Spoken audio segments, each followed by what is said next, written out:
Hi, everybody. Hello. So, so I guess what's fresh for me, which I thought we would talk about today, is that we did a community night in LA on Monday night, and I think it was Tuesday night. Oh yeah, Tuesday night. Just for the record. Just for the record. And I found myself in a situation where, despite all my training, despite the fact that I've shared this with my clients probably till I'm blue in the face, I found myself falling into the trap of really being led by my intellect and not being led by my heart in the moment, which is kind of ironic because that was kind of the theme of what I was talking about, but I felt like it was all pretty contrived. And what I did was I guess in the course of the past year or two, I've spoken to people who I hold in quite high esteem, who are public speakers, and I've talked to them about this subject of preparation. And most of them have said that they do prep, and some of them actually said that they do a lot of prep, but there seems to be the key thing is to prep and then let it go. And I think what happened on Tuesday night was that I tried to adopt that angle of attack, if you like, and I prepped and did quite a lot of prep, and then ultimately when I started the event, and I guess it was my job as moderator to start the event, I found myself finding it difficult to let go. And that ultimately made me feel very nervous, and I came away feeling like I did a poor job. You felt like I did okay, but for me, I felt like I was floundering a little bit. I felt like a little bit like a deer in the headlights, and I think it's because I was so in my head, I was trying to grasp things, trying to remember things, rather than just relax and know that the wisdom will come through me if I just allow it to, rather than just try to run to a script.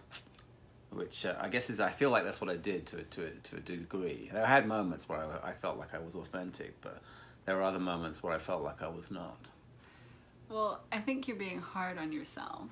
I think it's very, very difficult to evaluate our performance when we have judgment running. And so I don't think you have a realistic understanding of how you did, because I think you're looking at it through the lens of your judgment, and it's going to look bad. Because I was there.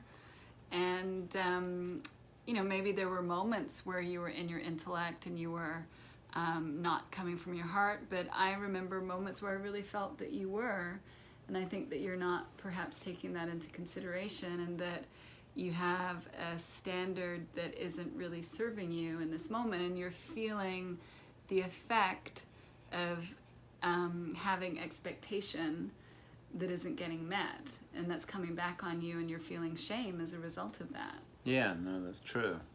It's true. And what's interesting too about this year is I think that there have been a number of times where I have had to do trainings with you, or I've had to speak publicly, and they've just kind of like come to me at the last split second, or not necessarily the last split second, but I haven't had any time to sort of prep or there hasn't been any level of forewarning, that I've just had to sort of like fly by the seat of my pants, and it's gone really well. Whereas on this occasion, I think my ego got on board, and I felt like I really need to do a good job here, and I want to do a good job, and I want to present myself in a way that's, I guess in my mind was wanting to be impressive. And I put so much pressure on myself and created such a high standard for myself that I was always going to fail in that endeavor. So that was interesting, and I'm kind of looking forward to the next event, because I'm looking forward to the next event where I will probably approach it differently, and just really trust that that my wisdom will shine through in the moment.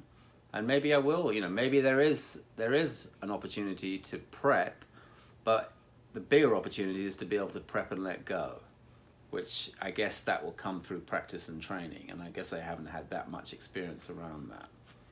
Well, I think that we're all on a learning curve, and I know I've been in your shoes many, many a time where I've done a speaking event and I felt terrible afterwards. But what I see now is that that really had no relationship with how well I did, because I would get feedback from other people that, oh, that was really great, you did a great job, but I didn't feel that way inside because I was consumed by my self-judgment and the shame, and it just felt terrible.